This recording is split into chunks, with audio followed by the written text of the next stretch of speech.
everybody. Welcome back to another edition of Make City Make Spence, where we go over all things Detroit City Football Club, men's side and women's side. We are recording this on Monday, June the 23rd, 2025, year of our Lord. It's hot, folks. Good Lord. Um,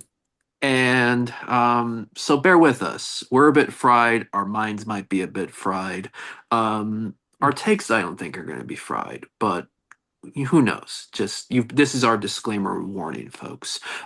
Garrett comments here, as always, not alone.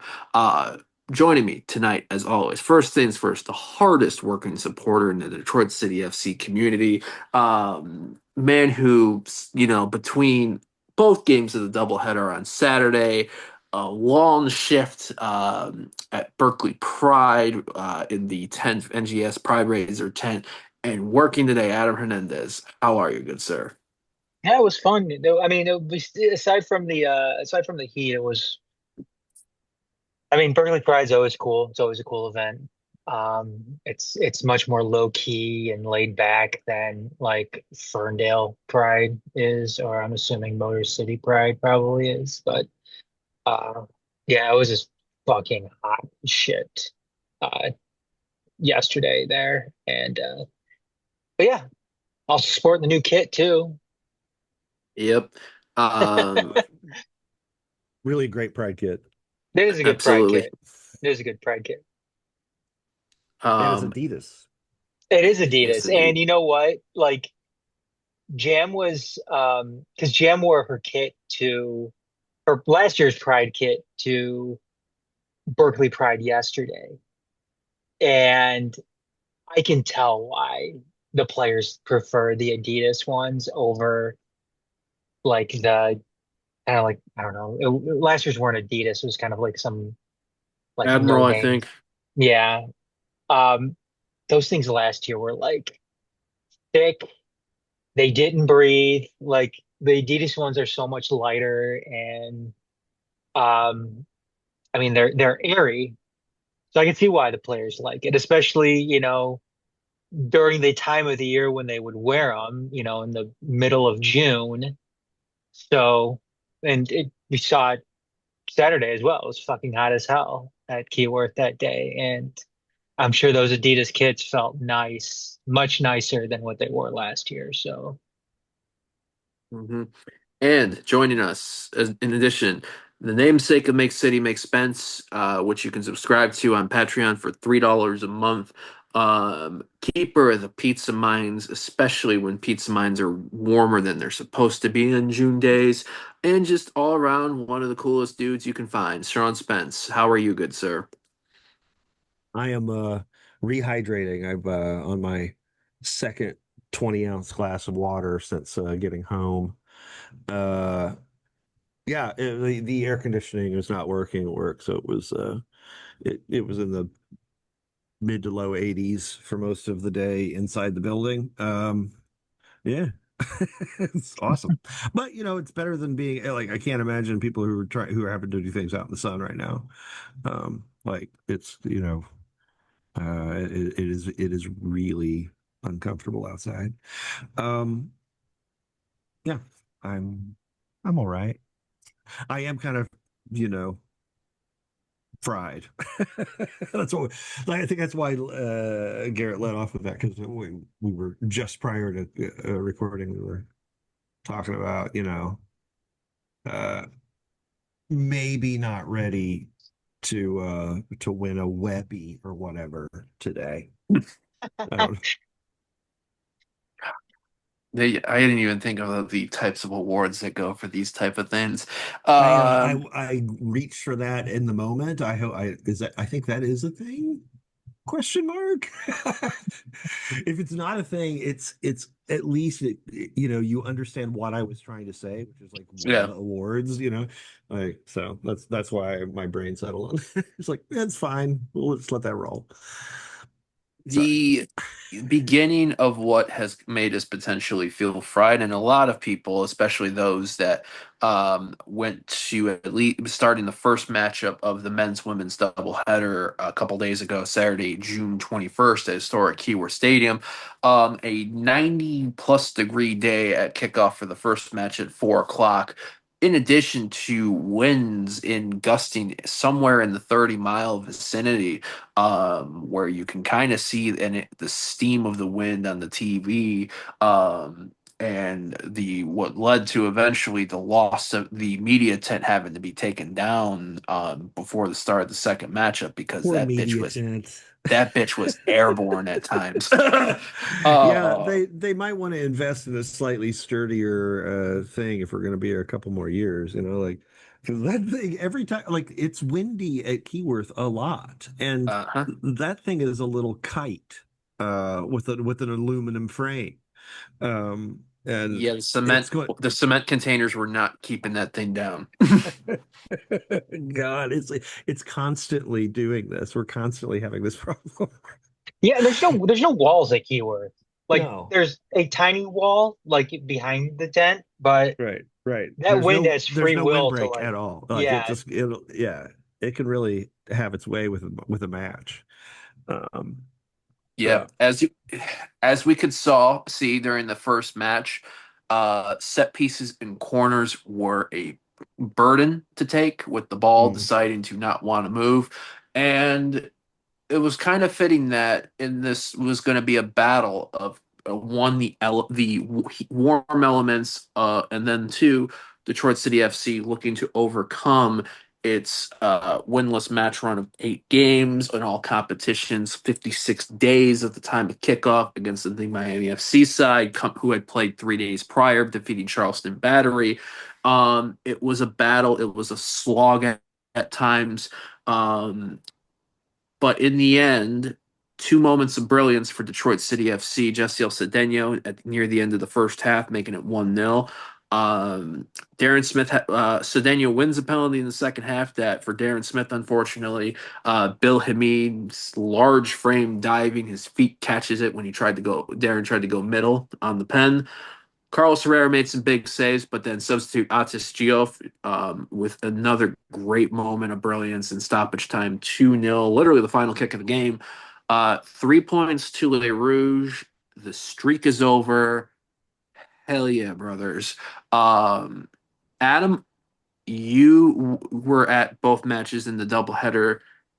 I'm going to have you lead off, and then to kind of give us your take of being in that match in person, as well as what you were thinking. On the men's side, I I know we're kind of talking, and I said it in the post match, which I'm glad Sean kind of reaffirmed what I was thinking um before we hit record tonight is it's good that they won the game. It's good they won the game. It was nice to see them seemingly happy at the end of the match to be on the pitch playing soccer, because it certainly did not seem like they were having fun. They wanted to be there these past um, several weeks, especially the past few weeks. Um, but they needed, I mean, I will say that they're lucky that they were playing because I think it wasn't a great performance. Um, and they're lucky they were playing a team like Miami because if they played a lot of other teams at the top of the table in the East or the West, and they're not winning that game. Um, but it was nice to see but it's something you could ultimately build on. If you're Detroit City, you need something to build on at this point right now. I mean, they've been incredibly lucky, given the stretch of, given the run that they've had these past several weeks since late April, that they're still in the position that they're in. I mean, that's incredibly fortunate, because given the way that they've been playing, I mean they should be out of a playoff spot right now, and here we are, after since June, or I'm sorry, April 26th, not having a win at all. They're still in a playoff spot in the East. And it was uh it was just ultimately a good thing to see them winning a game finally. And giving themselves something to build off of, because I thought it was very much a stalemate again at the midfield. They were a team that had trouble getting anything going in that final third, and I mean, that's par for the course when it comes to Detroit City FC, it seems. Having trouble, figuring things out in that final third. But they did. I mean, it was a great give and go to Jesse L, who buried it at the end of the first half. And then Tess Diop. What more can you say? I mean, the thing with Diop is it's what we saw from him on Saturday. It's not like that was some kind of incredible surprise for people. We've seen glimpses of that, throughout the season whenever he would get some sniff at playing time, Yeah. Well, when it comes. he did that exact move Yes, yeah, like 45 seconds earlier. yeah, and he did it, Yeah. and he almost scored that Almost time. scored. And then Exactly. this time he did it again. I think he burned the same defender, and this time he Right. put it in the back of the net. Split the double, cut it, use the touch to kind of bring it a little wider, or a little more in front of goal, so that he had a little more angle. It wasn't completely flat against the inline. And then, yeah, like, yeah, same thing, basically. One was, did he go side netting or was it saved? I can't remember if it went wide or if it was. I was in a It position where was I it didn't have was the really, best. it was like really I think but he went near with the first shot, and then he went far post second. yeah, I mean, really, you know, quality finish on a move where, look, he's dicing three guys. Yeah, it's the end of a really hot match, and he's a little fresh, but I mean, he's probably going to be a little fresh. Like, dude hasn't absorbed many minutes, and so, which means, he's, hey, that's there, that's sitting there, waiting to do its thing, you Yeah, know. Like, it'd like to be nice to see that. and yeah. Um, And that's something we've been missing for again several weeks now. yeah, We've known what a guy like Diouf can do. I mean, correct me if I'm wrong. I mean, he does remind me a little bit of Kisiadu from last season, of just how pacey he is with the ball. Um, and then I don't that Darren Smith. I had a feeling that was going to be saved, that penalty. I just had this sneaking suspicion. And our friend JR too was down there with me snapping pictures, and even he told me, he's like, I had a feeling that was going to be saved, so I just concentrated on the keeper with the camera. So he got the save, just because. I mean, Jared guessed right, but I don't blame Darren, because he got some power behind the ball, behind that kick. yeah, it was just Um, a Yeah. little, it was a little he flat. Yeah, he got the keeper guessing the wrong way. It's just, if that was Carlos Right. Herrera in there, or if it was Nate Steinwasser, that's going to be a goal, because they don't have the length to be able to get that foot out there and make the save. But I mean, that save was just kind of a testament to, how things have been going.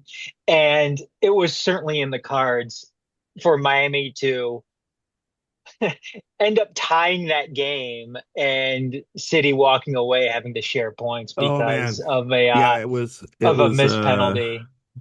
yeah, That w there were moments there where you're like, okay, so that's how this is going to go, right? Yeah. They're going to they're going to get a goal in like the 93rd minute, and we're just going Yeah. to walk off like, God damn it. It was set Um, up perfectly, because I said last week that they were going to score. Miami's going to come in. They're going to score off some corner or something like that, just as Garrett was getting there. getting his piece of Amici's pizza and settling in to watch the women's match. But no, it was almost the complete opposite because Diouf uh, managed to put it away there at the end of the second half. Well, having a And man advantage, it's a little easier to yes, keep the yes, ball. yes. Michael um, Bryant once again baiting a Miami player into a well, crazy I red mean, card. I don't think he did shit. Like, I think Yeah, he the kid just kind of came in. like it was absolutely crazy in Yeah, real Yeah, it's like, time. And what like are you you're like, doing? What are you doing? bro, like like he went through him like it was like American Gladiators, you know. And he had the big like '90s shin guards on. He was going to use those fuckers like bam. Like, okay. I don't know if Well, Michael wants look, to bait man. that kind of contact. Yeah, that's what I'm saying. I don't think I think the kid had just checked in like just a minute before. I don't think Michael had any time to get in his head at all. He checked in. He was like, I think I'm gonna show that I'm here. I'm sold out for the club. And the first thing he does is like completely leave his feet and like two I think he like was 15 or so minutes in, and Michael had only been on the pitch for a minute as a right. That's what I'm sub. saying. Oh, that's Like, what oh, you're saying. Okay. that's yeah. Like he didn't have any time for and the kid like I mean he just you could see from the way like he leaves his feet and then it's like I've made a terrible mistake, but it's too late. Like there's no way you can get so he winds up kind of like curling into a ball and that leads to him like kind of plowing through Michael like he's like it's a superhero movie and that's a breakaway wall, it's like boom. And wow, okay, well that was an easy red to call. Like Jesus. It looks better in slow motion. Like, like it really was kind of like a one of those hits you used to get on like NFL compilations that they don't do anymore because of the CTE stuff. Um, it was like, it had some pop. Um, and that made the controlling the end of the match a Yes. lot easier. Um, Mhm. Just before that, Carlos Herrera had to make a handful of saves, right. like in between the penalty miss and before that red card. It's like the match was interesting to me because there were okay the um Miami obviously is like the America the North American port of entry for huge swaths of South American culture, right? And so they have relative like Sebastian Blanco is a guy who is a pretty high profile, and he's just kind of here. He's like, I'm just gonna get a check, like I'm gonna you know keep playing at 34 or whatever he is. Um, and 37, maybe even too. Let me look. like he's what I'm saying is like they had a lot of skill on the ball and a lot of kind of knowledge how to play in these kind of conditions. Like they really knew that they were like, okay, we do not want to run around in this. And while running around will hurt both of us, it'll hurt us worse because our most influential guys are pretty old. So, um, it was there, the game was incredibly stop start and often played at a kind of lurching pace, and I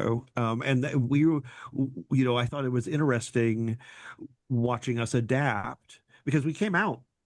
I don't know if you guys noticed, but like the very first time we came we're out, we had we were changed our going press. Well, and we had changed our press so that we play in a 4-4-2 even in the defensively, and even kind of in the press. And this time we really put three guys like on the edge of the box, or we were ready to like sprint at them. And they very quickly were like, "Well, we're not going to try to play through that. Like, if you show that, we're just going to kick along." So, and I think the other thing is that the conditions were like, no one can really run like that. Like, dude, it's too freaking hot. Like, you're gonna kill somebody. So uh yeah, it was interesting to watch everybody adapt.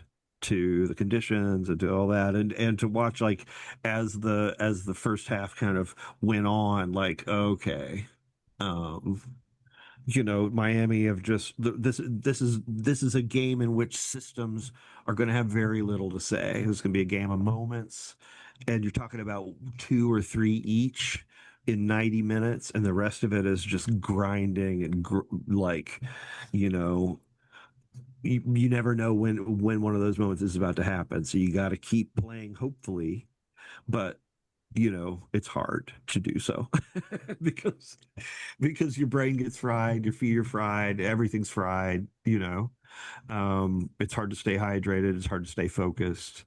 So that, what the first thing I would say about City's performance is, while it wasn't spectacular, it's the defense certainly looks steadier and less prone to catastrophic unwinding in the presence of Mr. Stephen Carroll.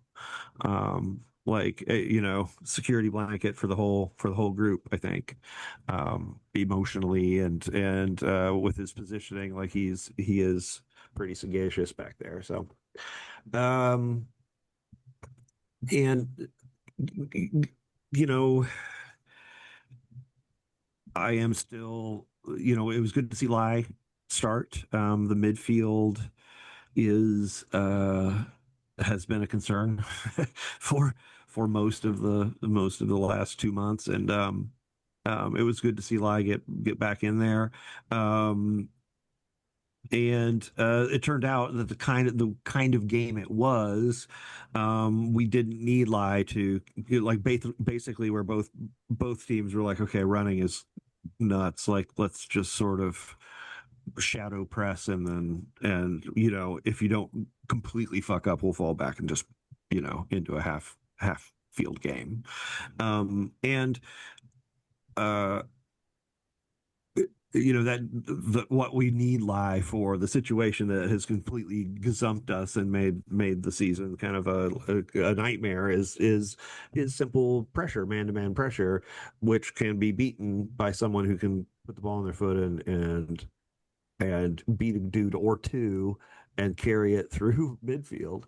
And that's, so Lai's return, at this point, we're waiting for him to come back to full fitness and for a team to want to play us that way again, which I'm sure will happen, soon if we start, playing, if we start getting any results at all. Um, in the attack, the first of all, I'm going to drop the so we're hearing Ben got an MRI today. Ben Morris. We're hearing that he had a knee injury. I think he blew his knee out. They don't know for sure. He's getting the full look today. So as we record this, they know. But I mean, this is a guy who's blown out his knee two or three times, so he knows what it feels like. And that is rough because that means he's done for the year. Done, until probably, realistically this time next year, um as able to like really play and absorb minutes and all that, if everything goes well. So what we got in this match was Darren and Connor, and with Jesse L at the 10. And Jesse L did create one of those moments, and I think that maybe I'd like you guys to, like, what did it look like from where you were sitting? Was it like, it seems like one of those plays where you'd almost be like, what, like, whoa, what just happened, from, like, if you're all the way down on field level, because it's just like Yeah. a quick interchange, and suddenly Jesse L's like shooting, like, oh, and I that's in the net. Okay, that's I good. can't answer that, Sean, because the only place that I saw it was the same place that you guys probably saw it, which was on, the television broadcast. Yeah. Because before the end of the half, I was standing with my kid over by the media tent, and all of a sudden he's like, "Dad, I'm hungry." Oh, okay. oh I bet again. I Yeah. better get to Yeah, you I better better get to like the pizza, tent like before right. If you wait till the halftime end of the lets half, out. you're screwed. You're not going to come Yeah, back and so I was in the Amici's pizza line when Jesse L scored the when goal. the So roar went up. Yeah. yes. Yeah, So I missed Mondi with the right foot for a very Were you in similar the reason. pizza line? No, I was looking for a kid who somebody said was hurt. Um uh yeah. Um for me watching that, I think Jesse L had a moment, like he had a great little run, and then from what I saw, it looked like he had a heavy touch. But then, or that might have been the intention of the play, but he keeps moving, and then Darren, I think saw made had it was Jesse L's goal was great, but the Darren ball to Jesse L in the timing and the way he did it wasn't. He didn't do like a whole lot of body movement on it. It's like he looked, he saw, he fed it, and it was just in the right spot for Jesse L to bury it. Well, there are a couple, Um, yeah. Like I've watched it a few times now because it really is a pretty bit of interplay, and it's one of the, it's a goal that, if it happens in a bigger league, is a bigger deal, right? Because it's like mhm. the 1-2 is so like silky and like and well timed, and the other thing is that Darren is like he is almost backing up. He makes that 1-2, and he's conscious of creating space for Jesse L to do something. Like as he's even before he's making the pass, that's a whole lot of computation he's doing there. As Jesse L kind of was like, "You take it." He's like, "You know what? No, I'm going to lay this on a plate for you, and also clear some space." And Jesse L did the most with it. Like did like he didn't take a touch, right? He just first timed it. Yeah, Um, and that's what you really have to do in that situation. Like that nothing good is going to come from it doesn't really matter how good the touch is. If you can first time it and put it on goal, that's going to be better than whatever happens after the touch, right? Because everyone is converging on you. yeah. And it really looked fantastic. And it's one of those goals that, they'll cut into the goals of the season, or it's a good goal for like editing, because of the rhythm of it. You got two different players involved. But I don't know. I really really enjoyed the goal, and um I was sitting at home, kind of, making notes to myself about football of moments, and then Jesse L really, and Darren, like in combination, created a really great moment to give us the lead. So I'll ask this question before, kind of as a segue. So we have results worked out in our favor over the weekend, not just with the win over Miami. Um, Other than North Carolina giving Louisville City their first USL Championship league loss of the season, Yeah, and Pittsburgh beating Tampa, Indy 11 losing at home to Las Vegas Lights, Rhode Island losing at home to Sacramento, Birmingham Legion losing at home to Oakland Roots. Fifth place got a little room ahead of Pittsburgh, Indy, Birmingham, and Rhode Island. 3 points behind North Carolina. You got a friendly this in a couple of days from now against Santos Laguna Liga MX. You have Jägermeister League Cup, sponsored by Tito's Vodka. This Saturday at Hartford Athletic, themselves, who had a big win, beating Loudon 3-0, yeah. which is the not on the fucking bingo card. No, not at all. I mean, because Loudon, beat us fair and square. Yeah. So I was like, ooh, oh shit. So I was hoping Hartford was going to be easier than that. with you mentioned the Ben Moore situation and Jordan Adebayo Smith, we know they had I think it was at like rib issue from Pittsburgh, so he's not been. I don't think he was in the 18 this weekend either. Um, do you? I feel like all of us are in the same page for this, but still ask the question just for confirmation's sake. Atisha Youth, do you put him in the starting 11? I mean, um, yes. The short answer, yes. I think that You've got so many arguments for putting him in the starting 11, and you can look at it even kind of negatively and say, look, just we this is the grind of the summer where you're having 2 matches a week in this dead of summer heat. Like this is what kills you at the end of the season. This is when like your older players, they just kind of lose that half a step in September when you need them, when you need everybody to be sharp, and this is when they lose it. You can't keep running the same 11 guys out there. And he's looked good every time. I just don't understand what's to dither over at this point. Like, give him a run out, see how it goes. I think he's a professional. He understands what's on the line here. Look good or sit back down. So, um, let's give it a rip. Like, nobody's lighting it up. Don't I wouldn't have him play for Jesse L. I guess. Right. I think maybe one of Darren and Connor can you chill. Um, and let's see what Ates can do. Um, and I think that when you play Ates, I think there's a little more question about what your shape is going to be. Is he going to play in behind, or is he going to are you going to go to like dual tens and kind of like a like Christmas tree and have Darren alone up top?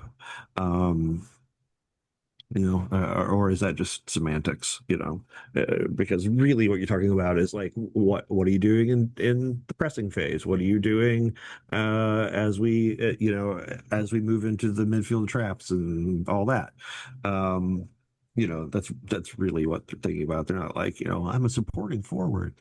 Um, so That's yeah. very intriguing though, Sean, having Cedeno and Diop out there at the same time with Darren up top. Um, that's Well, something I'd yeah, it like. seems like football is getting more dribbly. Uh-huh. Systems tend to want to pass because we really, honestly, because our pass metric is fucked up. It doesn't have anything to do with how long you have the ball. It has to do with how many passes you complete. Um, so uh, that's I just think something I can complain Connor about. I can is. complain about that for a long time. Yeah, and that would give us a couple guys who can beat you sometimes, um, and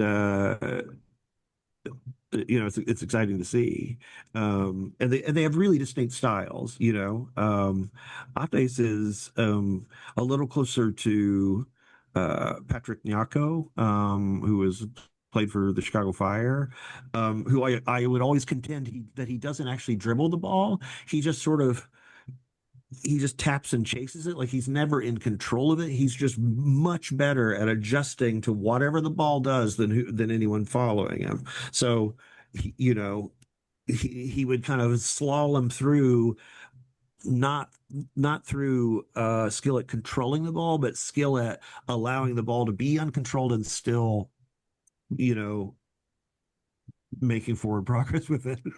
um, Yeah. and like Ates, there's a little bit of that, where he's kind of like he gets tilted, he's running a dude that looks like maybe he's like 20 degrees off his axis sometimes. Like, wow, what is he? Holy shit.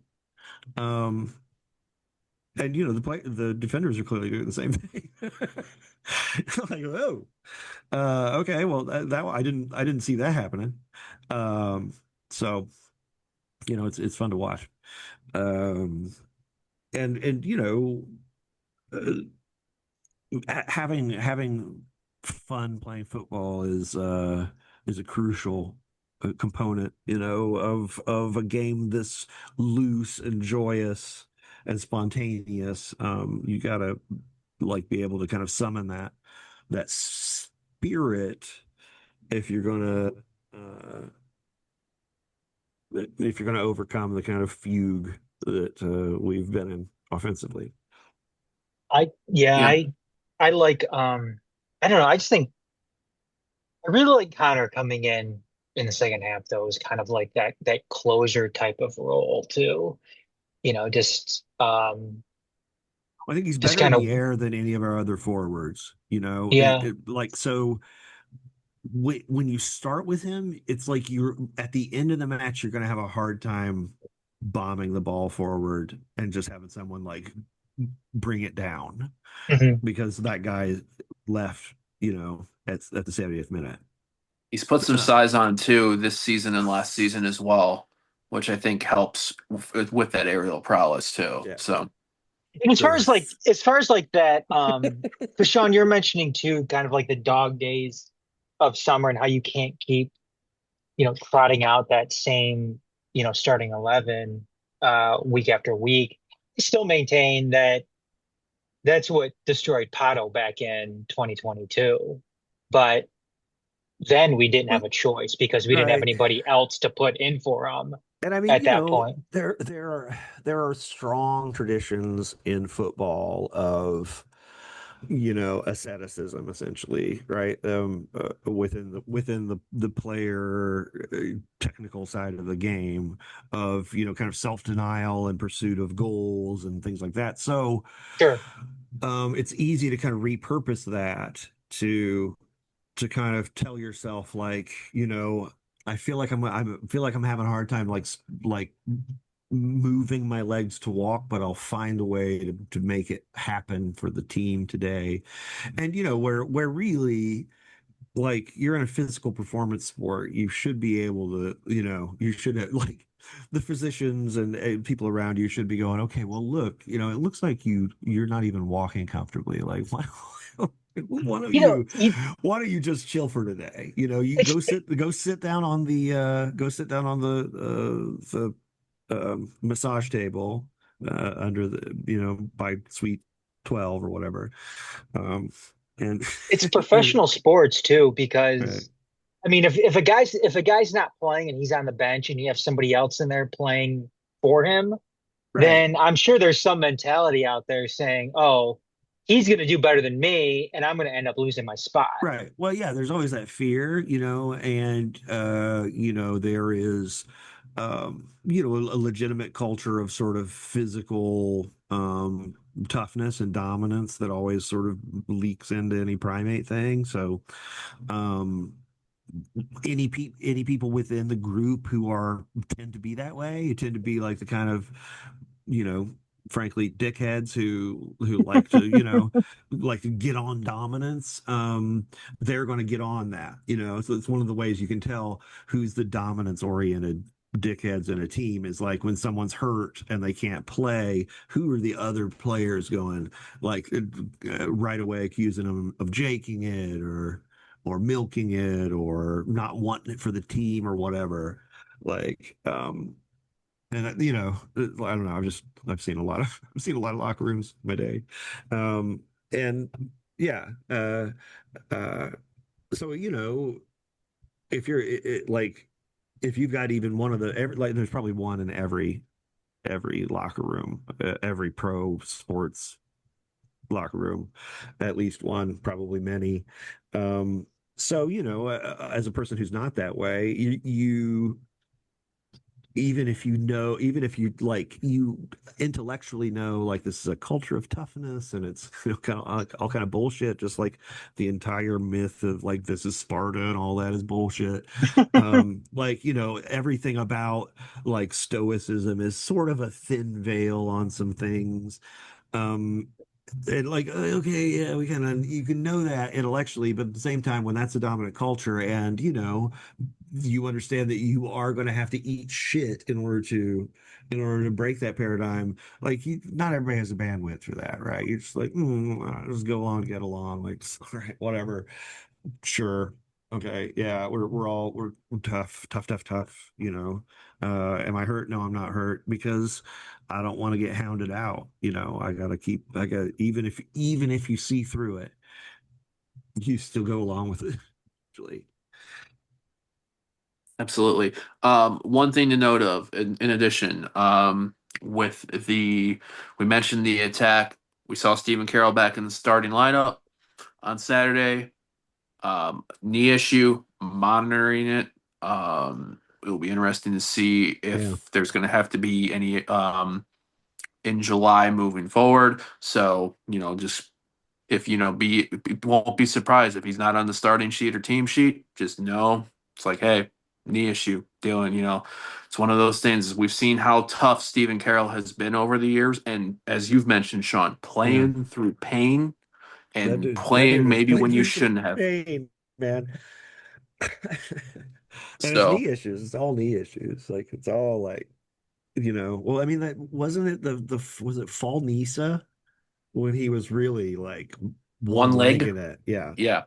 Um dude, yeah, I remember that. Um and I'm not surprised that he's like, I gotta get it cleaned out. He's kind of an old hand at this. But it will knock him out of the lineup for a while. He's not gonna get it cleaned out on Monday and play on Saturday. Um, Right. you know, so hopefully the back line can figure out a way to compensate it in his absence a little better than they've done previously. Um, yeah, I mean, I don't know. It's really crazy to me that we like. It's just kind of bad luck that the Santos Laguna friendly falls like after this like paralyzing heat wave. Um, Hmm. it's like, man, I can't imagine driving down there right now. Yeah. It's but is it going to be hotter than the surface of the sun? I'll tell you what, if you enjoyed the kind of the pace of play of the sort of the second half of uh of Saturday's game, I got a treat for you. Turn out Wednesday, you're going to see really famous players like walking around, standing in front of the ball to prevent a restart. Um, Taking two or three iterations to figure out who is actually going to throw the ball in. You're going to see a lot of that. And hopefully the referee will not account for stoppage time. Just let that shit run. Because it's also going to potentially be rain in the forecast earlier in the day, so the air might be soupy. Last thing, and then Oh, last thing, skirt. and we'll Yeah. last thing, and we'll Chungalo. transition to the women. It's been a while since we've done this. I'll name my 3-star La Rouge, and then you two let me know what you have, just in case if there's any differences. Third star for me, Atis Diouf. Second star, Carlos Herrera. First star, Jesse El Cedeno. Sean? Yeah, I'd say the same three guys, except I put Carlos third. Although that's not fair, really. I mean, without if he doesn't play well, it's a 2-2 draw that we pull out an amazing draw at the end. Um, but still, I just wanted to put Ate second, and Jesse will be the man of the match for me. I mean, he was vivid throughout and was trying things and um, drawing a crowd uh, throughout, and long may it continue. Indeed. Adam, what about you, bud? Yeah, I'll go with Jesse L as number one, and um I mean Herrera and Diouf are gonna be in there as three and two. Um, I mean, take your pick, really. Maybe I'll go I'll go I'll go Diouf three, Herrera two. Yeah. This- So the streak is over after 56 days. May the good times continue. Yay. Uh, Thank goodness. now, now we have to transition into the opposite partially. Um, Detroit City FC's women have really kicked in with midweek weekends of the USLW League in the summer, a short 10-match calendar. Two matchups this past week. Wednesday, June the 18th, saw a matchup just outside of Grand Rapids, a little more than an hour delay due to the weather conditions. Rain just went through all of the state of Michigan Yeah. on Wednesday. And it kind of led to a sluggish match at times at Midwest United and a Sophia Roman of brilliance in the second half and some Allison LaPointe saves.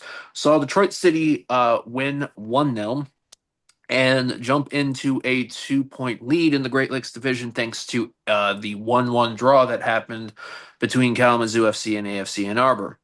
So as we got into Saturday, the second matchup of the men's women's doubleheader, which was we refer to the main event, battle for top supremacy in the Great Lakes Division.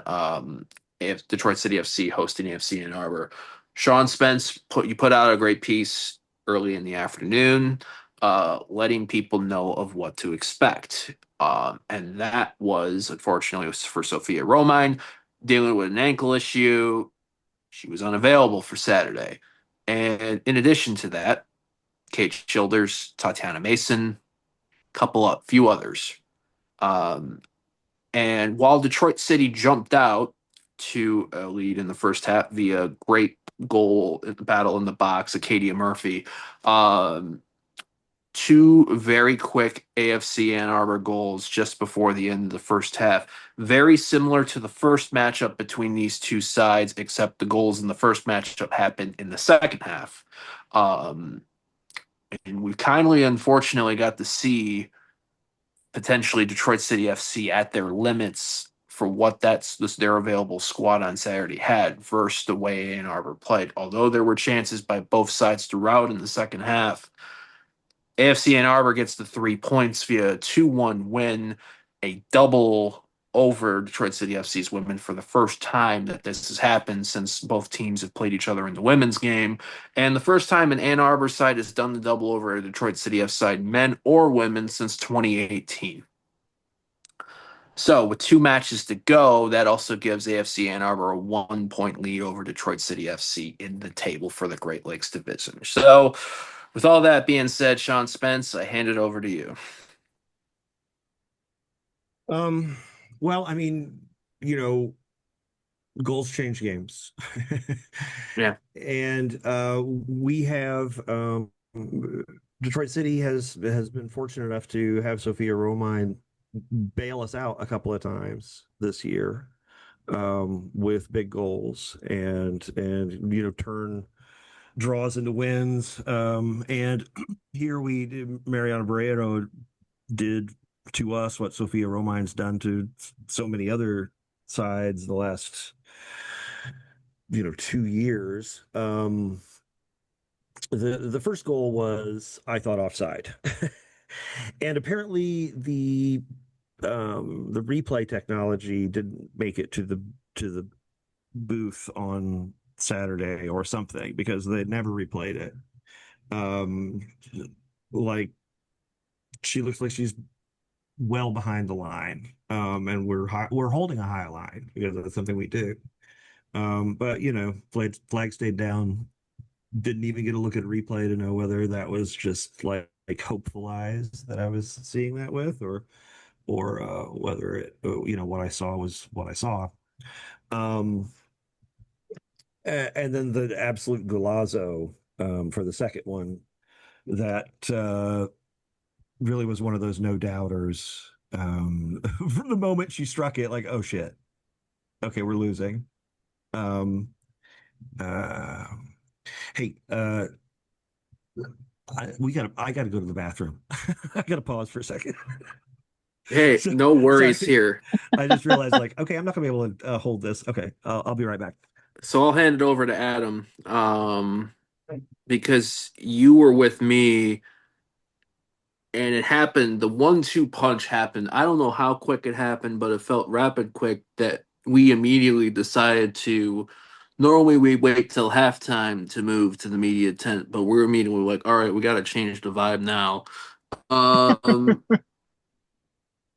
but we were kind of seeing in the second half, and it might have had to do with how Ann Arbor played.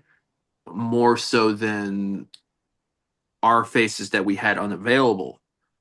But it definitely seemed like we were pushed more to our limits than what we had seen from this team the last few weeks. What about you? Yeah, I mean, and I think that's something you're going to get when you are shorthanded when it comes to your roster. Yeah. Um, I mean, pushed to the limits given the circumstances. Um, I mean, it sounds like sour grapes and whatnot, but Ann Arbor has gotten very fortunate this year, Okay, sorry. given the You're good. given the I've times that hammered they've down. played I just realized Detroit it's actually City. my third glass of water. I'm like, damn. I'm like, why am I? Oh, right, I'm just freaking dying here. Uh, Sorry. Adam, you want to talk real quick about that fortunate point, and then I'll hand it back to Yeah, Sean. I mean I mean Ann Arbor has gotten is was fortunate enough to play Detroit City when they didn't have their full lineup. Detroit Um, City's first match versus Ann Arbor's third. yeah, so I mean it sucks that's what it comes down to, and I mean that's what happens, and Ann Arbor You was know, able to take advantage of it, and you know here's something. you hope to get some help later on. Here's something I thought of on Saturday when I was writing up a whatever you call a blue sky tweet. Um, and You're uh, Skeet! I was skeeting, but I wasn't skeeting. I was social media skeeting. Anyway, Meat? the the Jesus Christ. Where the fuck is Avery Peters? You know, like she I just asked like I asked that same question. You said Hurt? Garrett, didn't you say she was taking the summer off? I mixed her up with Aubrey Champa. Aubrey Champa was yeah, the one that Aubrey was taking some. Champa is the one who's took yeah, like Oh, Avery was like Dave told me that Avery was in, like yeah, she's on the list, talking about Avery, but like she went to something early this year, so she's gonna be around at the end of the year, and but she's never been here. Like I've never seen her at all. Like what the fuck? yeah, no, okay, yeah. What the hell? Where has Avery Peters been? Right. That's Especially another when the men. significant Like piece. because like and like I'm not if this was real journalism, if I was going to be like real journalist, I'd be like, where the fuck where'd she go? Because like we needed a defensive midfielder big time. Ella And Karolak had to move into the well, midfield on like Saturday. breaking up Ella. Okay, well we should we're still recording. Uh, yeah, it was tough to we're just gonna pick up from here. Ready? And so it was tough because we just didn't have all of the players that have driven us to this point, and specifically we didn't have Kate Childers. I don't know which it is. Tatiana We've heard both. Mason wasn't there. We mentioned Sophia and Abby um, Smothers too. Abby's mother. Yeah, Abby wasn't there. Of course, Lily Jekyll hasn't been. She's played a half for us so far this year. She's off with nationals. They're doing very well. Um, yeah, we just like this team was stretched, and it was while it took a couple of really great moments to beat us, if we had I would have felt like we really did well to draw that match. Because as the match wore on, we lacked. Hannah was up top, which takes her out of the sort of creation mode a little bit and has her running around behind. And without Ella was having to cover a good ground, and then she got subbed well, off. we were trying to chase them. I mean, a lot of the way we play is with a high pressure, making and we ran our legs out. Like you could see there were moments there. I can't remember, like maybe 75th minute, 70th minute, where a terrible turnover from the Ann Arbor keeper just passes straight to one of our women. 25 yards from goal, and like no one made runs. Like everybody just sort of went like, uh, It was like, oh, we're cooked. Shit. The Yeah. heat has crushed us. And like um the fact that we didn't have Tatiana and we didn't have Kate and we didn't have a couple of the other women who've played in defensive midfield for us meant that they moved Ella Karolak up to into the midfield, breaking up the Ella and Katie partnership that I felt had been like so kind of special. I worried about it, before the match, and I didn't feel wrong after the match. I think, you know, I'll go ahead and say this since I put my opinion out there before we start play, but I think that, if we had to do all over again, um, I would hope that we would keep Ella and Katie together, center of midfield, and figure something else out. Um, uh, because yeah, we just missed a lot of what that partnership brings, and nothing against Maya Sulis, it's the I think Ella Carol Black has a lot of the same qualities that Steve Carroll has, an extremely intelligent, kind of slightly ahead of the moment player, but someone who's so smart that their Yeah. anticipation skills allow them to kind of live a little bit in the future. And uh I can see why you'd move Ella to midfield. Like, she's very tidy with the ball. She can see all the way around her. I just feel like it's not something she's that used to. And I don't know. Anyway, I would I'm have also litigating maybe this done. against myself. Like, what am I talking about? And as the match wore on, it became increasingly clear that really, absent turning them over in their end, our offensive ideas kind of boiled down to route one. Like, we were not playing through midfield. We were not trying to create triangles anywhere. We were sort of standing in place, bombing the ball forward, hoping our forwards could create something. And when you can bring Kayla Addison, um, that starts to look, pretty promising. Like, oh, okay, well, maybe. But I can't remember what the woman's name is. Lily. Is, is it Lily? No. Cameron Yes, Evans. Lily Serlin. Is that their defender? Ah, okay. Yeah, I don't know. One of, like, they've got defenders that can really run, Yeah. and they showed it. Until Kayla came on, those balls over the top just didn't do much for us, because the center backs could at least run enough to, make it hard to control the ball, make it hard to bring it down, make it hard to, chase it down. And it was a pretty frustrating day at the office, I think, for a lot of the women. Yeah.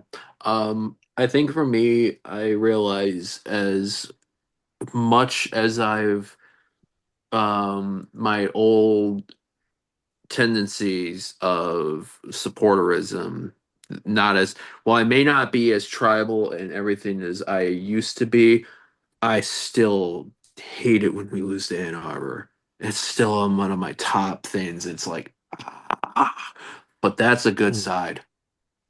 That's Yeah, good. That's good. That's two really, especially when I see I it. mean, they beat us fair and square. They beat us Yeah, home and home. Like, it's. they bat in that matchup with Kalamazoo that they had on Wednesday too was phew, that was physical. That was chippy. So let's break it down. What's left? There's two matchups left for each of the top three. So I'm not Yeah. going to So name. each of us played Toledo one time. Yeah. So Ann Arbor, and so I'll go from third to first. Third is Kalamazoo United, Oh, who are distant. They're not. They need to win out and need a lot of magic. They have 13 points. it's true. It's true. I had Um, kind of written them off in my head, but you're right. they are at Midwest United tomorrow, Tuesday, June the 24th, and then they host Detroit City on Saturday, June 28th. That is a 7 o'clock kickoff. Detroit City have 16 points. They are 1 point behind Ann Arbor. They play at Toledo Villa on Wednesday, the June 25th, 7 p.m. at Paul Hotham Field at UT's campus. And then Saturday, and then go to Kalamazoo on Saturday. So this is where it gets interesting. Ann Arbor have the lead by 1 point over Detroit City FC. They have the tiebreaker head to head by worry of both wins over Detroit City FC. Lost one and drew one to Kalamazoo. Their first matchup of the two is not till Friday. They are at Union Macomb at Barnabo Field, and then have a very quick turnaround. They play at home Sunday, so only a day in between versus Toledo Villa, who are much improved compared to the start of the season. So a drop, say for example, uh, Ann Arbor drop points to Union Macomb on Friday, and Right. Detroit City this Detroit City win on Wednesday, and Ann Right. Arbor drops points on Friday. A Detroit City Yeah. FC win on Saturday gives them the title. If they don't win, Ann Arbor will need to win on Sunday. So let me rephrase that, kind of like tighten it up. If Detroit City went out, then all they need is for Ann Arbor to drop points somewhere, to draw somewhere. And Yeah. that's on the road against Union Macomb, who, could on a given day field a pretty spectacular team. Yep. And at home against Toledo, which, does kind of feel like the kind of like the kind of trap game you could fuck up and get like 2-0 down on the Especially that short rest. Right. Short rest, not quite ready. This is the worst team in the league. You're like, let's just go finish this. And like, then they get a couple of goals and then they're sitting back and denying space. And there's nothing you can do to keep the clock from running. Like, whoop, we might have fucked this up. Like, that would be absolutely delicious. And it's the kind of thing that happens in football, a lot because of the nature of the game. So, yeah, I mean, there's no reason to despair. Like, it's possible that they could drop points and we could pip them at the end. But frankly, if they went out, they're deserving winners. And Yeah. and if we finish 1 point behind them, well, all we had to do was draw them one time, and we'd be in the playoffs. So yeah. So I'll ask this question to the both of you. When we go again 7 days or so from now, who do you think will have come out winners of the Great Lakes? Who's going first? Adam. Yes. You know what? Fuck it. Let's go City. I'm assuming they're gonna be at full strength again. Maybe we get Lily at some point. Um, oh no, City. I like the way that you guys laid it out. I like the way that you guys laid out those scenarios there because I was feeling pretty down on Saturday after that loss, just because I mean that I turned to you too, Yeah. Garrett. I'm like, this is the game that would not end. And that was coming from a bad place too, because it just seemed It just like kept dragging. It kept it dragging. it, it Yeah. was dragging and City was making zero. I mean, And not only that, too, Yeah, some of the there chants were in no chances. You're just like, oh, we're not winning. We're not getting back in this. no, some of the exactly. I mean, they chants were in the having they supporter were section made it feel like a funeral too, while we yeah. were I mean, down. um it just seemed like the tank was on E, Yeah. and they were just struggling, dragging themselves across that Yeah. I finish mean, it line. was just the conditions were so, and like you said earlier, I think, or maybe we said this off air. Um, you can say that Ann Arbor was a little bit lucky in terms of when the timing of their matches hit us in the schedule. Like they didn't face Yeah. the full fat team at any point, you know. Um, and they faced us early before we had the defense in, um, at this kind of weird nexus where we've had we had several players who have been crucial to us suddenly who are just not around for Yeah. this match. Um, and it's part of the league. It does make you wonder, like, are they have has the is the U of M, are they going to be cool, or like are they going to suddenly lose all their Michigan players like right before the right before this happens? Like, no, I'm sorry. I know you got to play Union Macomb, but we have a togetherness rally that lasts from 7 until 10 p.m. So, Yeah, we got some pep uh, rally Sorry. over at no, I but don't know, like Schembechler team Hall building or or something something. like Yeah, that. right, Yeah. right. Like some kind of preseason bullshit. You're like, dude, this is like we talked about this. You said you weren't going to call them back. Like, well, feels like we aren't We lied. together enough. Yeah, we died. Yeah. So, Adam, where do you see Ann Arbor dropping the points of those two matchups? So they've got Union Macomb They're and what was the other one they have again? on Friday.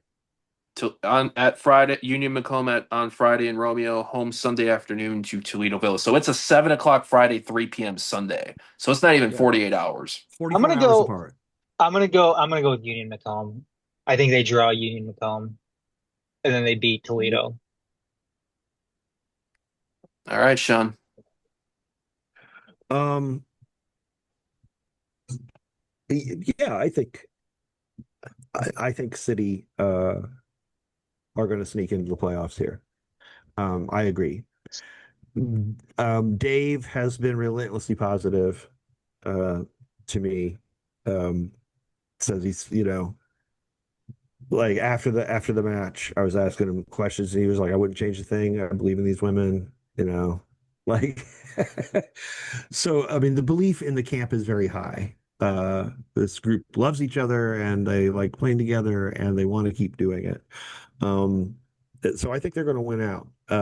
Kalamazoo is the obvious, bump in the road potentially. They are kind of a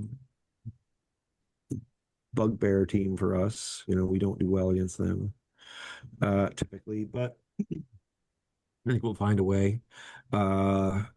And yeah, I think that I think where I would differ is I think that the Ann Arbor is going to find a way to get it done on Friday night, and they're going to be sort of relaxed and full of lactic acid on Sunday afternoon when they roll out against Toledo, who are like, oh man, we have a chance to ruin this for them. They And got 2 days more rest too. yeah, Shit. we're rested, they're tired, and we can absolutely just ruin this for them. But with even a draw. Um, Ellie and Poole, Dayton Waymer, yeah, yeah. Riley All Clark. all of our plants in Toledo. Come on, come on, ladies. We know you got it in you. But yeah, that's what I that's the scenario I think is most DCFC likely. Toledo Right. Right. or Um, DCFC Ohio, as weird as that sounds. That's South Detroit, right? Toledo. yeah. Like, and Don't Stop Believing. Um, I think our matchup with Toledo is not going to be 6-0 because I think Toledo are a better side. And even the way he said it best in the recap, he goes, that match was not a 6-0 game. It was just City got the goals early on and just took over. Um, Yeah. but it'll be 3 points to City on Wednesday. Kalamazoo, I think, will beat Midwest. So it is going to be an absolute battle at Mayor's Riverfront Park on Saturday night, June 28th, 7 p.m. It always is. The stream quality, I will say, for Kalamazoo hosting Ann Arbor I'm knocking on this table as I'm saying it was pretty good. For Mayor's Riverfront Park streaming, it was pretty good. Right. Um, Yeah. Not a so not a high bandwidth situation happening there. but moving pictures, that's acceptable. Yes. I will take that. It was better than our 480p. It's stream. fine. It's fine. Yeah, it was better than that Lansing when we were at Lansing United in 2021. Miles better than that. Yeah, well, Um, slightly. the God, yeah. I think City get it done against Kalamazoo. It's going to be a fight. It might be a 1-0, it might be a 2-1. Um, Now AFC Ann Arbor, they've shown that they doubled up Detroit City this year. They're Lost at home to Kalamazoo, drew at Kalamazoo. That was a back and forth. Kalamazoo potentially could have won them in the second they're not half. a super explosive team, but they are like balanced and competitive, and they have good athletes right across the field. Like, Yeah. they look like a reasonably big time team. Like when you're looking around, like the defenders look like they can run, and they're not like 5'1", and No, uh they got you know height. they got midfielders who you press them, and if you do it wrong, they'll turn right past you, and you're like, oh, okay, all right. this is this is this is real. Okay, we're doing this for real. I'm gonna go. I'm partially saying this because one, I believe it, but also two, I want these ends tied up on Saturday if possible. Um, Union Macomb win on Friday over Ann Arbor and Toledo Ooh. draw with them on Sunday. Ooh. Damn.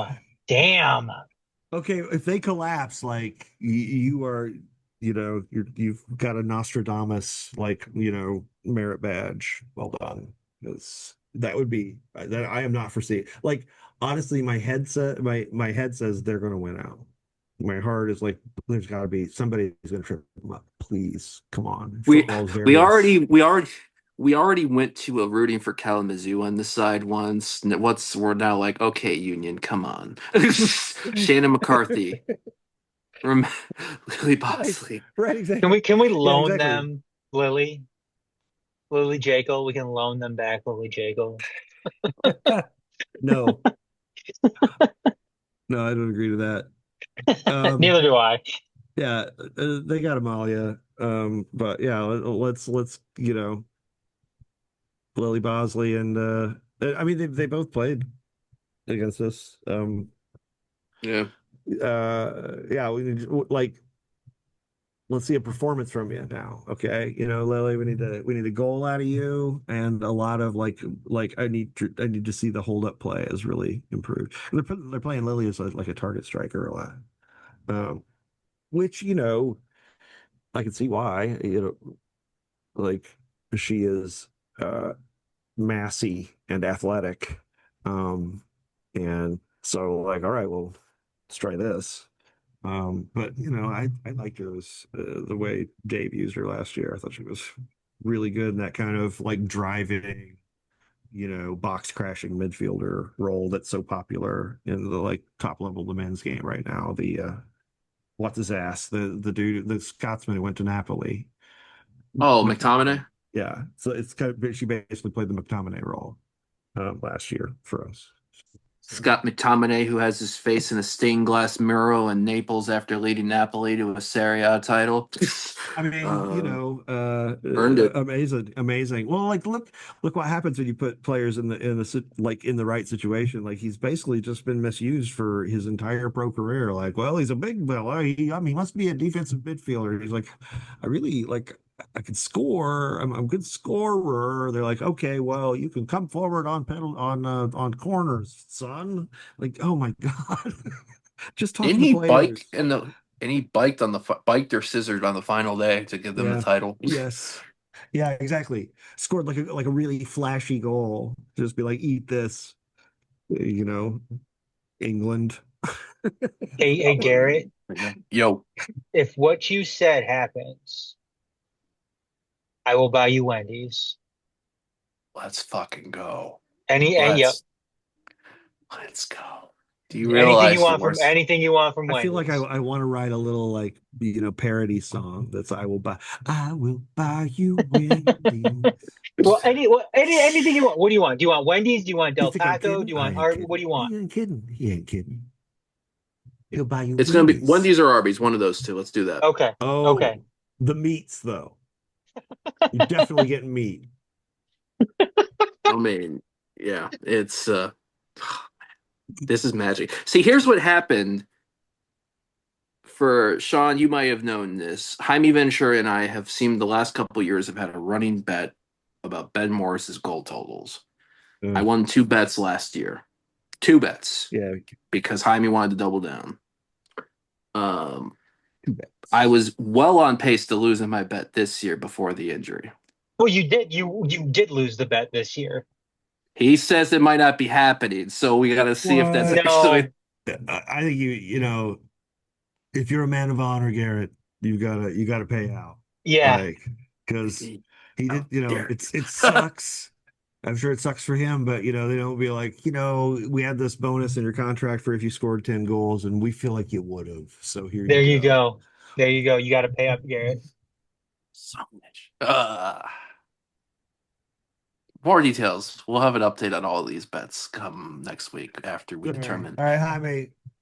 I did my part, okay? I need a little kickback on this. Shout out to shout out to always a great tactical mind himself, Jaime Pedro Ventura, aka the Peruvian hair god. So the everything in that line. Later episode Channel 451 Tunnel Talk. Look for that also at the end of this week, maybe into the weekend.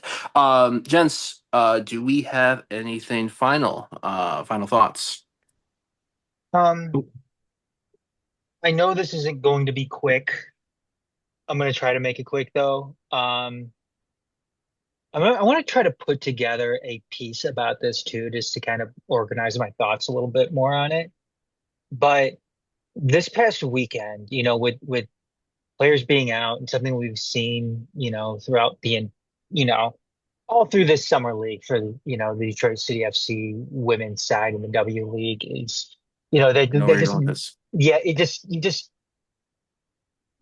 the successes that I've seen and, just and it's no fault of the player because they are amateurs. This is something that comes with being an amateur side in an amateur league. Players coming and going, the rotations. It just makes you want a professional women's side that much more, just so there could be a little bit more of, stability in with the roster itself. And I know what people are saying, people always come back to the attendance. Well, nobody stays around for the women's team. So how can we have a professional women's side? And, the club doesn't, you know, give the women's side as much exposure as the men's side. And I get all that. And all those are points well taken. But the problem with all of that is, and I hate saying this because it sounds like a shitty thing to say, but the reason why I think they put so much attention on the men's team is because the men's team is the professional side, and that's the side that is not only going to get all the attention from a local standpoint when it comes to soccer, as little attention that soccer still does get, you know. Um, Relatively speaking, to the other four major sports here in the United States. I mean, Um, yeah, I think the thing that's hard about it is that any expenses associated with like if you're looking at this entirely with business brain, yeah, any expense associated with the men's side, you can arguably show an ROI on, yes, uh, and any expense from the women's side, you cannot. yes, There's and sunk again, costs, and that's that why. So like the inexorable logic of business is like, well, this doesn't get investment. Then there you go, and um, I think that is the extent to which we need to mitigate that to create an environment where it'd be possible to have an actual professional women's side by spending now. Like you can't just turn yes, the switch on and be yes, like, okay, staff up. Like now the thing is, I think that they're starting like there's the core of a really good technical staff there, right? yes, Yep. Danny, Archer, Nate. Nate, and the former player Adam, um, and along with Dave. So, there's, I think they're casting an eye toward that, but yes, I think it would help a lot um, to, mark your area with more sort of flagrant investing in the women's game, whether part of that is probably just PR shit, more advertising, more billboards that feature the women, shit like that. And part of it is soccer related. Um, and you know, those kind of investments are hard to show an ROI for in the best of circumstances. Yeah, and So that's and I think that's what I was getting with what you're saying here, Sean, is that I think I think what it's going to happen is they're just going to have to jump into it yeah, because I think waiting around for some type of threshold to be met, whether it's attendance or right, right. gate sales or whatever. I mean, I I mean, have you could be. my very strong intuition is that is not that they don't have a metric I don't, that's and like I don't think. I think that they are basically they want to get their own stadium built, and they want to know that the game day shit is sort of under control, Yes, so that they can successfully open a 50%, yeah, so they can figure out how to do different configurations for different attendance expectations, and then it really won't matter. It's just another night. exactly. Okay, if you're getting 3,000, so be it. Like 3,000, that's 3,000 people you're selling shit to that are in the And for the women's facility. And attendance, 3,000 is a good attendance. I And I'd mean, say it. that's it's not that much higher than what they're getting though. They're not. It's like people talk like they're getting 800 people, and it's not like that. Like, yes, I no, can see that on camera. You can see, like, you're like, oh, there's only 180 people on there. Okay, well, yeah, that's the hot side, and that's the supporter side, where all the kind of people who want to be in selfies with other supporters and those people all leave. Um, before the women's match. Like, we've established this. Like, we understand that to be true. If you based your opinion of the attendance, like, this is something we talked about last week, but if you base your opinion of the women's attendance based on how full the other side is, the one that you can't see on camera, you would say, like, oh, well, they're doing pretty good. Like, this is, they're getting half what the men get, but that's respectable. Like, the guys are getting 7,200, the women are getting 3,500. That's fine. you know and uh, that's this kind of thing too, Sean. With unfortunately with women's sports in this country, it's still going to be behind the men's game, and I mean, that's misogyny, like, you do, it's not like you started a team and you staff it up and suddenly misogyny sure, like vanishes out of people's hearts. right, Like, fix your hearts or die, right? This is another of those problems. It's a fix your hearts or die problem. yeah, And and so it's slow. yeah, and I think in order to take that next step, because I don't think the attendance at this level is going to get any better. I just Really? don't think it is, and I it's mean, if they got like, if they were undefeated and it was like sure, torching people, we'd be getting a bandwagon going right now. We'd be having 4,000 turnout for that Ann Arbor game if we were just steamrolling folks. But part of that is that if we were steamrolling folks, we'd probably have, like, the odd radio buy here and there. We'd be doing some things to kind of like push some tickets. Like, okay, well, we could probably sell tickets to this. Like, let's spend $500 to make $1,500. and I and Um, I just and I think too, like if they do announce going pro, I think you're going to get other financial opportunities, obviously coming through the door when it comes to being able to say that you have a professional women's side, playing in the Super yeah, League. So I right. just think Well, at some point they're just going to have to make that jump, like we said, without any of those right. metrics or thresholds that I think supporters have in their own minds that they think that that has to happen first before a women's team comes around Right. I or a mean, women's professional team comes if we around. were doing it today, my best guess would be Ally as our partner, as our ally in this case. Um, we've partnered with them before. They are big into investing in women's sports, and we have an established partnership with them. Like we know their people, they know us. So you know, it's going to like eventually I would expect if we're still, we've got business deals with them, that's something they're going to bring up. It's like, okay, well, like when you're doing this, boss, like we got money here. We could talk about it.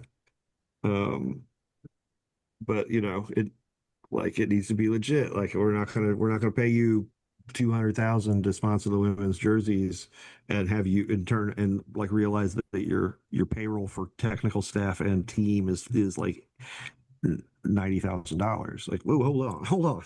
Like, yeah, like we're not financing somebody's vacation here. Um, so, uh, yeah, I just, um, while I would love for it to be a reality in the near term, I think that they really like honestly, if they announce tomorrow, like we're going professional next year, we're going to be in the Super League, I would be deeply worried because they've just got too much on their plate. Hmm. Right. The stadium is eating everyone's brain, and City doesn't staff up the way a lot of places do. So you can't count on that like, oh, someone's brain's getting eaten, but we know that 6 weeks from now, the people that have been hired in are going to start to absorb some of this work and that's gonna start to go away. No, no, that's not how we do here. Like it's gonna, everyone's brain is getting eaten right now, is gonna keep getting eaten until this project is fixed, probably.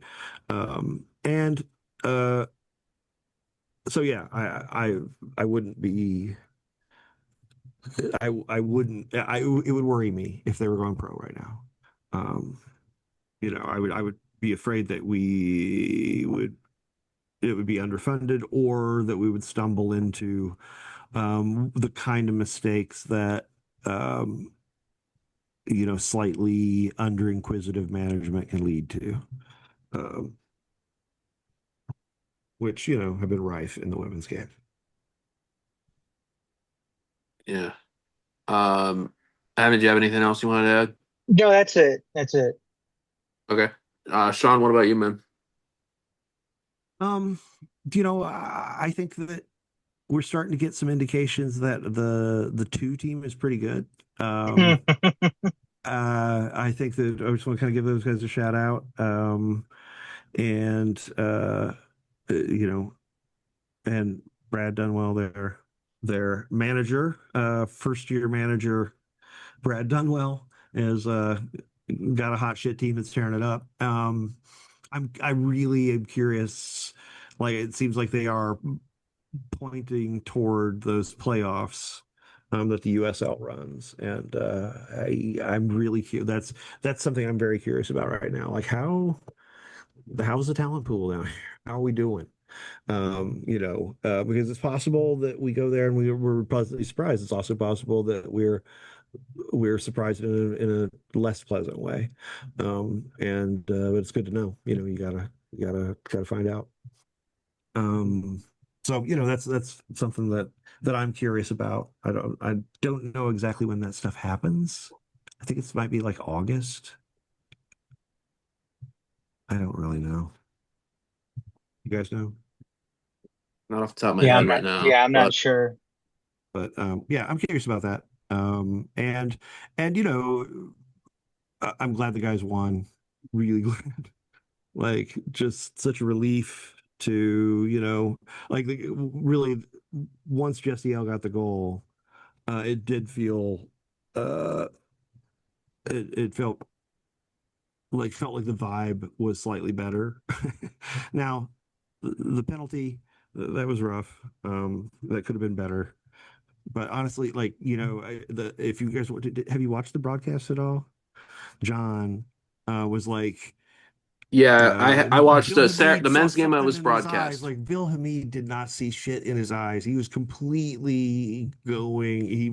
Had no idea he was going down the middle. He just is, he's a good athlete and was able to move his feet like 2 inches. Like if Jesse L shoots that 6 inches higher, it's, or Darren, 6 inches higher, it's 2-0 and it's a romp and you know so it's I don't know, it's I didn't think that the save was a brilliant improvisation, the kind of thing that like a great shot stopper does. But it wasn't like any moment of foresight. Like if he had foresight, he would have stood his ground and just caught it. um so anyway. I want to give mention. I know we were talking about promotion and stuff for the women. Actually, want to give a shout out Ella Karolak, who mentioned Well, that's right, she was on featured both. DET, right? Yeah, WDET radio station this morning. So great to see something like that. Um, and that's awesome, and it would be great to keep seeing some more of that these type of things, especially as you guys mentioned, if there's a special run of sorts happening with the women's team, especially like for potential if they happen to get if they win this division and get into the playoffs. It could be very, very interesting on that. I think. Oh, I think I just realized that I never mentioned the thing that was in the article about Sophia. That I don't think we ever mentioned it. Is that she signed a professional deal to play in Iceland. Yeah. And so she wants to rehabilitate her ankle and make sure she's 100% healthy before she leaves, I think in August or something. So she's playing with us for the time being. She just has to kind of monitor herself. I'm sorry, Garrett. I really feel bad. I just realized like, oh shit, we never even talked Yeah. about, like, I forgot about the Iceland thing. So No, you're good. And I think that shows you, and that I think is a great point because it shows you, like, with this women's team, and kind of partially, I think, what both of y'all talked about. This is a special, while this is a amateur or a college league, so to speak, the level of talent that you see, not just from Detroit City FC, but like whether it's Union or Ann Arbor, or even some of the teams outside of this conference that we play, like the Colorado side that we played in the national semifinal last year, you're seeing future professional or people that played professionally prior. When you look at teams before, like Sid, we yeah, talked about, like obviously Sid Bloomquist, Kenna White playing in Hungary, Tatiana Mason, who went and played in Vietnam right. to finish the season after, and now Sophia Romine playing in Iceland. Emila Villarreal for Union Macomb, who's Um, done, who Grace will, Philpotts play for what is it? One of the Super League teams. DC yeah, Power, maybe? yeah, and then one of the Grimaldos, Pachuca. Yes, she's down in Pachuca, yeah. So this is you're seeing pathways, and even like obviously a couple years ago when we played Ann Arbor, Coley Ricketts, who then went to Washington Spirit. Right. So it's shortly after that, within months after. So I think you're seeing on the threshold, and I think I agree that we should not be announcing a women's team to be playing next year or anything while we are not yet like in the stadium.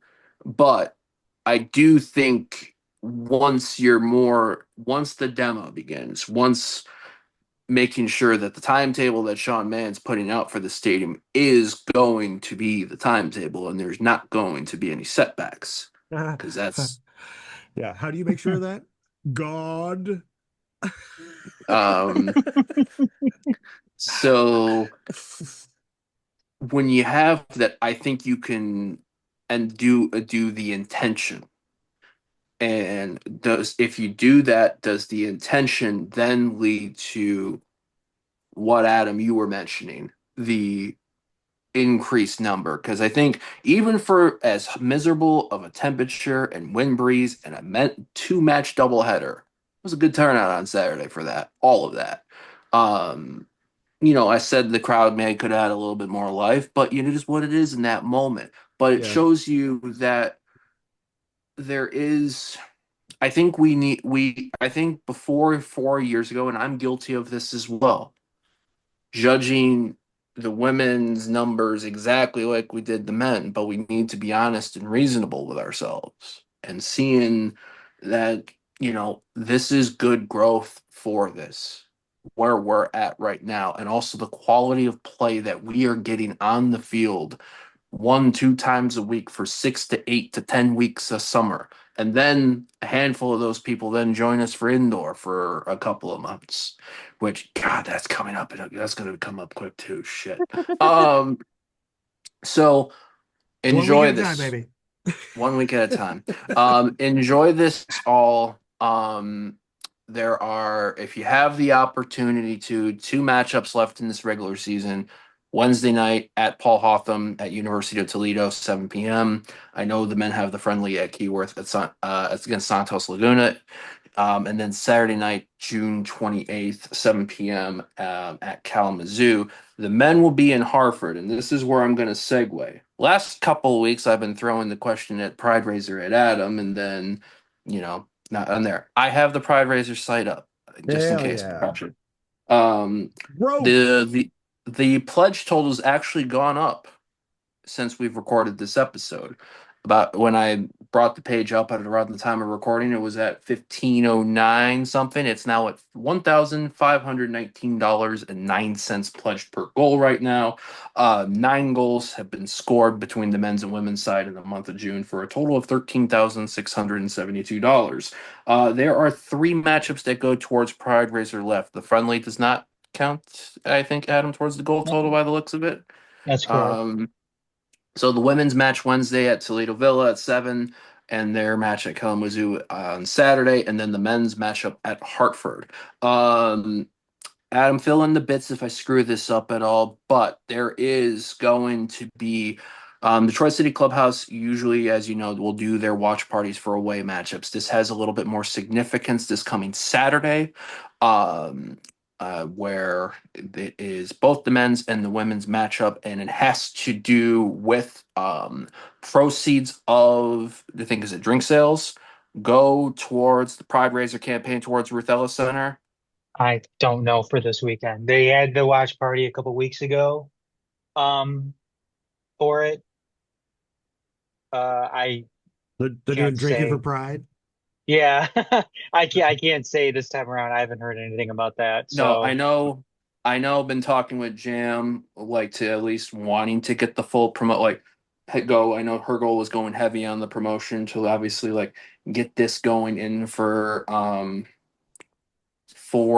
this upcoming watch party Saturday night. So if you're unable, Talk to all the soccer interested drunks, Let's turn them out, folks. We need that's people right. yeah, here. We're gonna put it back. if you Like, can't go to, if you can't make the 2+ hour drive to Kalamazoo, do the next best thing. I think it's a kill the keg. If it's anything from the what matches from 2 weeks ago, 20% of proceeds from that are included in Detroit City FC's donation to Pride Raiser. So that is But separate on the side. I will say, I mean, keep an eye out for, I mean, what the club says and what Mm-hmm. the NGS Cares account say for final Yep. confirmation on anything Yep. like that. Don't take anything that we're saying as Look, exact details are coming. yeah. We are 3 of the 1,000,000 monkeys attempting to turn out the works of Shakespeare right now. We're just furiously yes. typing. And But as it's we've fairly disclaimed random. earlier, we are fried. So, Yeah. um, I can't wait for I- tomorrow. yeah, I'm gonna be at Comerica Park tomorrow night to watch Scooble. So Bacon I've got pizzas. pizza mines. Fuck. I feel like we've gotten some hints, and seems that from a feeling that what we saw Saturday from the men is a sign that the turnaround and the up and up is going to be coming. Um, Getting 3 points is massive. I think in the end, however you get them, you end a rough patch with that. Now it's up to them to maintain that. They have the technical ability. We've seen them do it in the glimpses in that. It's time to match that. It's going to be a bumpy road in July. We've talked about it recently. Midweek matches will start to kick in, but the only path forward is onward. So that is what we have for that. Shout out to Dave Dway, as always, for his time joining us on the recap Saturday for the matchup that Can I took just say place that against Ann. every time anyone says shout out now, I think about that horrible the MLS pandemic thing. Where they're like it was like, shout out to his family, that whole thing. Oh, Uh do you remember that? Um not really. Not off it's the top of my head yeah, right it now. was I think it was right after uh which one of the one of the times that unarmed black people were killed in a way that was graphic and on camera. I don't remember which one it was, but it was like, Oh, this goes out to da, da, da, a shout out to his family. And it was like an MLS, pandemic rooftop jam or something. It was like just the most ridiculous bullshit you can imagine. I'm but gonna find the clip now. I'll find it and we'll talk about it next time. So kudos, and sincere appreciations to Dave Dway for the time in the recap on Saturday, and also the best of luck and wishes to this women's match for the remaining two contests in this Great Lakes Division regular season play. We will be back at it next week. In the meantime, Adam, you will be at Keyworth on Wednesday for the friendly, I think, or that's the current plan, I believe. I Um, will if I'm anywhere for Detroit City FC, it'll be at Keyword. and I will be at Toledo on Wednesday for the women. Um, prove so, it. oh God damn it. David uh, Guetta ends racism. June it was that June one. June 1st of 2020. Tribute to Was George that him on Floyd. the rooftop? Yes, Oh that was an God. MLS event. Like, oh my God. Yeah, unbelievable. Shout out to his family. Um, and then Uh, there's a chance that I may be in Kalamazoo on Saturday, depending on how things go.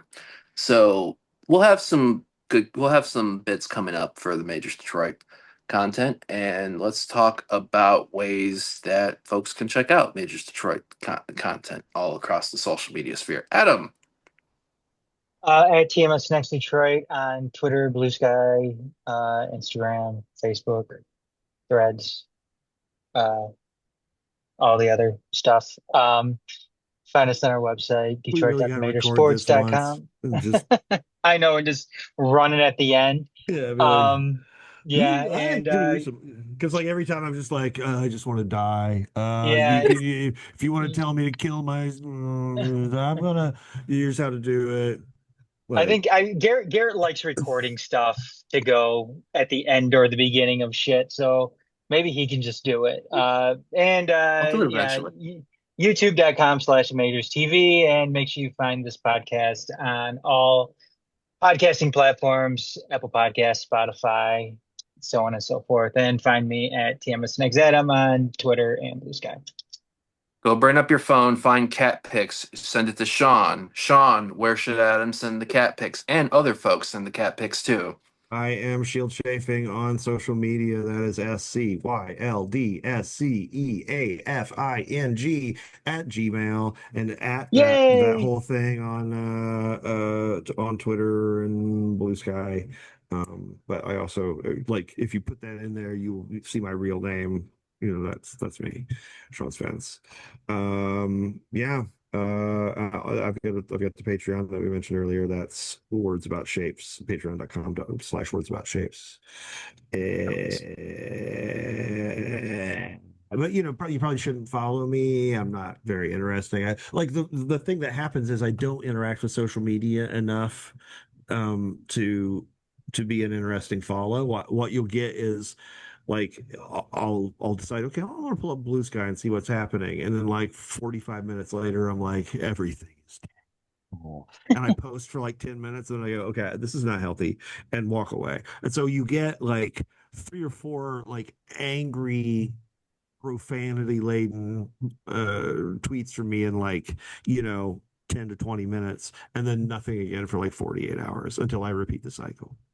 So I'm a bad follow, is what I'm saying. But send the cat pics because cat But pics are always yes, great. exactly. I'll just retweet the cat pics. Like, I'm down. Hell yeah. You can find me Twitter, Instagram, Discord at GM Comets. Skeets and Smeets for me on Blue Sky will be at gmcomets.bsky.social. And also hit the like and subscribe to Channel 451 on the YouTube. A great episode of Mhm. Tunnel Talk recently that's come out with the lads on Yes, there. sir. And that's at 451DET on Twitter and Blue Sky. So we've talked a lot about the highs and the lows of Detroit City Football Club, both men and the women. The only path for both is onward as we go into this final week of the regular season for the women, and then a friendly and match day 3 of the Jägermeister Cup, which for the men's side, between regular season and the Jägermeister Cup, they'll be at the halfway point after Saturday of Mm. 17 matches of 34, 30 League 4 Jaeger Cup. Damn, time flies.